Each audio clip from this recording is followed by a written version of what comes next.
നമസ്കാരം, എല്ലാവർക്കും പ്രവാസി മലയാളിയിലേക്ക് സ്വാഗതം. മഴ മുന്നറിയിപ്പിന് പിന്നാലെ ഒമാനിൽ മറ്റൊരു മുന്നറിയിപ്പ് കൂടി എത്തിയിരിക്കുകയാണ്. വരുന്ന 48 മണിക്കൂർ നേരം ഒമാനിൽ വായുമർദ്ദം അനുഭവപ്പെടുമെന്നാണ് മുന്നറിയിപ്പ്. കാലാവസ്ഥാ നിരീക്ഷണ കേന്ദ്രമാണ് ഇത്തരത്തിൽ അറിയിപ്പ് പുറപ്പെടുവിച്ചിരിക്കുന്നത്. Muscat, Dakhiliyah, south north Batinah, south north Sharqiyah, Dhahirah ഗവർണറേറ്റുകളുടെ പർവ്വത മേഖലകളിൽ മേഘസാന്നിധ്യം തുടരും. അന്തരീക്ഷത്തിന്റെ മുകൾ പാളികളിലെ വായുമർദ്ദപാതിയുടെ സാന്നിധ്യം കാരണമാണിതുണ്ടാകുന്നത്. ഇത് ദോഫാർ ഗവർണറേറ്റിന്റെ തീരപ്രദേശത്തും പർവ്വതങ്ങളിലും മഴമേഘങ്ങളുടെ തീവ്രത വർദ്ധിപ്പിക്കും.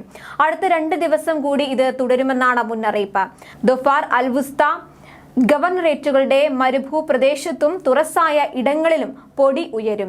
ഒമാന്റെ മിക്ക ഭാഗങ്ങളിലും കാലാവസ്ഥാ നിരീക്ഷണ കേന്ദ്രത്തിന്റെ മഴ മുന്നറിയിപ്പ് നിലനിൽക്കുന്നുണ്ട്.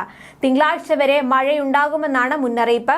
ദോഫാർ ഗവർണറേറ്റിലെ തീരപ്രദേശങ്ങളിലും പർവ്വത മേഖലകളിലും മഴയുണ്ടാകും. അൽ ദാഖിലിയ, മസ്കറ്റ് ഗവർണറേറ്റുകളിലെ കിഴക്ക് മധ്യ ഹാജർ പർവ്വതനിരകളിൽ ഒറ്റപ്പെട്ട മഴയ്ക്കാണ് സാധ്യത പ്രവചിച്ചിരിക്കുന്നത്. നോർത്ത് സൗത്ത് അൽ ഷർഖിയകളിലെ ചില ഭാഗങ്ങളിൽ ഇടിയോടുകൂടിയ മഴയുണ്ടാകും. ദാഹിറ, ദാഖിലിയ, തെക്ക് വടക്ക് ഷർഖിയ, തെക്ക് വടക്ക് ബാത്തിന, ഖുറൈമി എന്നിവിടങ്ങളിൽ ഞായർ വരെ മഴയുണ്ടാകും. ഇതുകാരണം പല നഗരങ്ങളിലും താപനില 40ഓളം ഡിഗ്രിയിലായിരിക്കുമെന്നും കാലാവസ്ഥാ അധികൃതർ അറിയിച്ചു. മഴയുള്ളപ്പോൾ വാഹനം ഓടിക്കുന്നവർ കൂടുതൽ ജാഗ്രത പുലർത്തണമെന്നും വാദികളിലും മറ്റും ഇറങ്ങരുതെന്നും അധികൃതർ മുന്നറിയിപ്പ് നൽകിയിട്ടുണ്ട്. അതേസമയം UAEയിൽ കടുത്ത ചൂടാണ് അനുഭവപ്പെടുന്നത്. 2 തവണയായി രാജ്യത്ത് താപനില 45 ഡിഗ്രി സെൽഷ്യസ് കടന്നിരുന്നു. വരും ദിവസങ്ങളിൽ ഇത് കൂടിക്കൂടി വരുമെന്നാണ് മുന്നറിയിപ്പിലുള്ളത്. കഴിഞ്ഞ ദിവസം അൽ ഗവീഫാത്തിൽ 47.1 ഡിഗ്രി സെൽഷ്യസ് അനുഭവപ്പെട്ടിരുന്നു. 47 ഡിഗ്രിയാണ് ഇപ്പോൾ രേഖപ്പെടുത്തിയതിൽ വെച്ച് ഏറ്റവും ഉയർന്ന താപനില. കഴിഞ്ഞ കുറച്ചു ദിവസങ്ങളിൽ താപനില 45 ഡിഗ്രി സെൽഷ്യസിൽ കൂടുതലാണ് രേഖപ്പെടുത്തിയത്. എന്നാൽ തിങ്കളാഴ്ച താപനിലയിൽ കുറവുണ്ടായിരുന്നു. താപനിലയിൽ 5 ഡിഗ്രി സെൽഷ്യസ് മുതൽ 7 ഡിഗ്രി സെൽഷ്യസ് വരെ കുറവുണ്ടായി.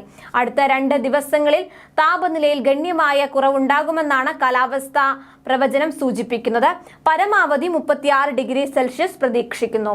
മുൻ ദിവസങ്ങളെ അപേക്ഷിച്ച് നോക്കുമ്പോൾ ഗണ്യമായ കുറവാണിത്. അതുപോലെ ദുബായിൽ താപനില കുറയും. മെർക്കുറി 37 ഡിഗ്രി സെൽഷ്യസിൽ എത്തുമെന്നാണ് പ്രതീക്ഷിക്കുന്നത്. ഈ ആഴ്ച അവസാനത്തോടെ രാജ്യത്തിന്റെ ചില ഭാഗങ്ങളിൽ നേരിയ മഴ പ്രതീക്ഷിക്കുന്നതായി നാഷണൽ സെന്റർ ഓഫ് മെറ്റിയോറോളജിയിലെ ഡോക്ടർ അഹമ്മദ് ഹബീബ് പറഞ്ഞു. കൂടുതൽ പ്രവാസി വാർത്തകൾക്കായി ഈ ചാനൽ സബ്സ്ക്രൈബ് ചെയ്യുക.